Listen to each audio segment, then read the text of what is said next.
Greetings travellers. In this vid we're going to look at one technique that we can use to stack items on top of each other to create interesting ornamental features for your base. You can also use this technique to create a compact and attractive solar farm or for your EM generators. There are a couple of different ways to create stacks, as I mentioned, but for me the wireframe is a good way to experiment and play around with different combinations of shapes. So let's start by building a regular wire and placing the end of that wire where we want the ornament to be. And the next step is to build a central wire point that we will construct everything around. To do this, we're going to build a circle. So let's first select a small floor panel, toggle the wire and go to the center point location. And then we perform the wire glitch by pressing the toggle wire button and the build button at almost the same time, giving a tiny preference to the toggle wire button. And to create an anchor wire at the correct length, we take another floor panel and perform the same glitch again, but this time anchoring the wire to the central point. Now go ahead and delete the original wire we built. Wire glitching can be a bit challenging, but once you get the hang of it, it's not too bad. And everybody's timing is a little bit different depending on the controller you use and your reflexes. So let's place one more floor panel above and one to the left, like this, and press toggle wire and build again. Whoops, okay, so that's not right. So let's try it again until we can see a wire anchored at that point. So the floor panel is now stored in the cache, and we can place it at the same angle of the wire by pressing the toggle wire and the build button again. So that's looking good, but we will need a few more angles for us to make a circle. So let's place two triangles like this next to each other on this star. And then we want to snap 4 more small alloy panels to the center using the 4 exposed sides of the triangles.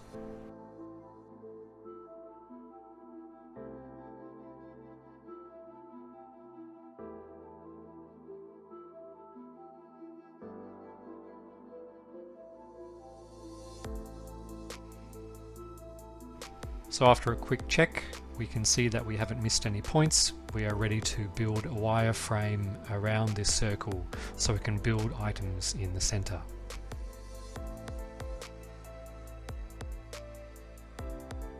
I'm going to put a wire snap point at every second point around the circle.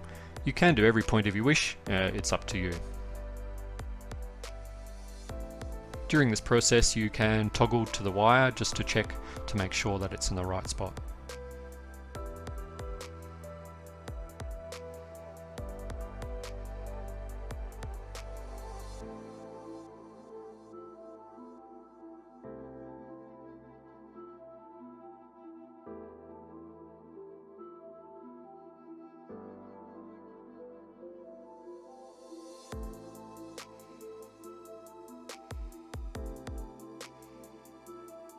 So when we're finished, it should look like this. And I chose every second spot because now we have essentially a clock face and we have 12 points around the circle, which will make it easier for us to keep track of where we're glitching the items later. So before we continue, let's just have a quick look at what happens when we glitch an object into the center following the direction of the outside wire snap point. We can see here that the vector statue is facing away from the 12 o'clock position, which is where the wire is connected from the outside. And if we connect a new wire from the 3 o'clock position, we can see that the vector statue is now going to glitch at 90 degrees from the previous one.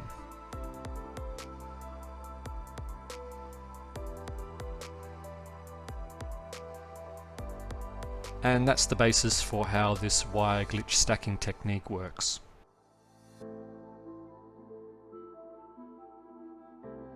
We don't need to build a wire to the center every time. We can just drag the wire from the outside to the center and glitch the object.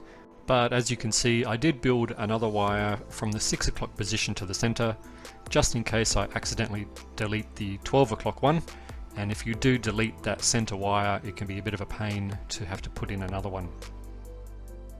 So now all we have to do is select our object, toggle to the wire, build a wire from the outside point, drag it in, and then perform the wire glitch. We press the toggle wire and the build button at almost the same time, with a tiny preference to the toggle wire button.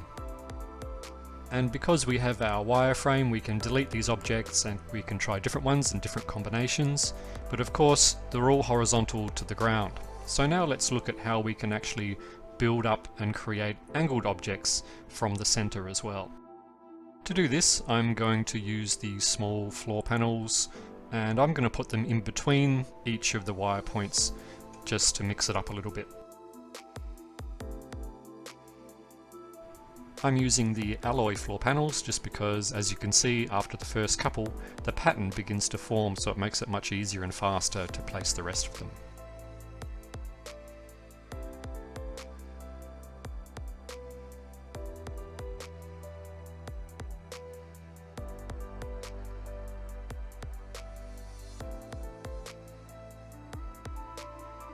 And now we can grab a short wall and stack them on the outside of the alloy floor panels to the height that you want, and then create another wireframe at a slightly higher elevation.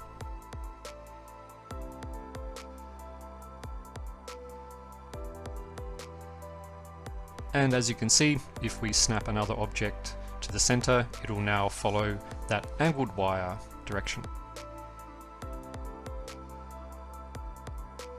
I chose to go up 3 walls for this one to create that angle, but of course every wall you go up will create a slightly different angle, so it's completely up to you how high and how steep you want to make your angles. So we just go around and use the same technique that we did to create the first wireframe, and when you're done you can go ahead and delete those walls.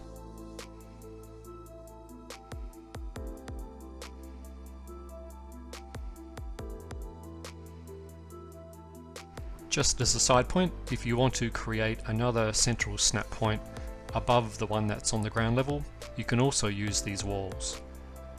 Just build a floor panel into the center and then wire glitch it back to the top of the wall.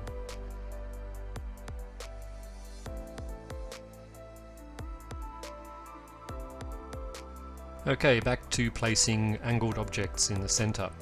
I strongly recommend making a save restore point at this point before you start placing the angled objects, because once you place them it's going to be very difficult to select them to delete them if you want to change your mind.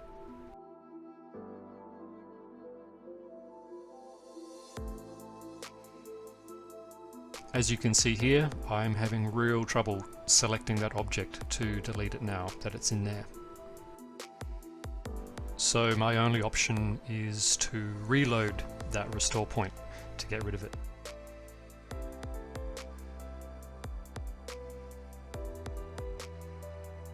I've decided to put the blob statues at every second point on the raised wireframe just because I think it looks better.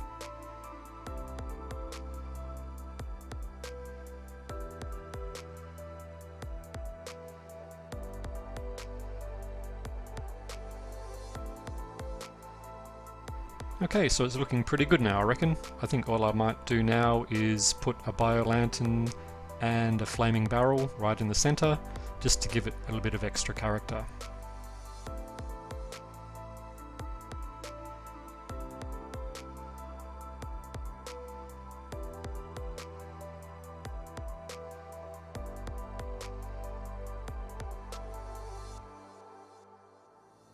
And because I have the wireframe here, I can delete this and try some other combinations until I find something that I'm really happy with. So there we are. Hopefully this guide was useful for you to build some weird and wonderful stacks.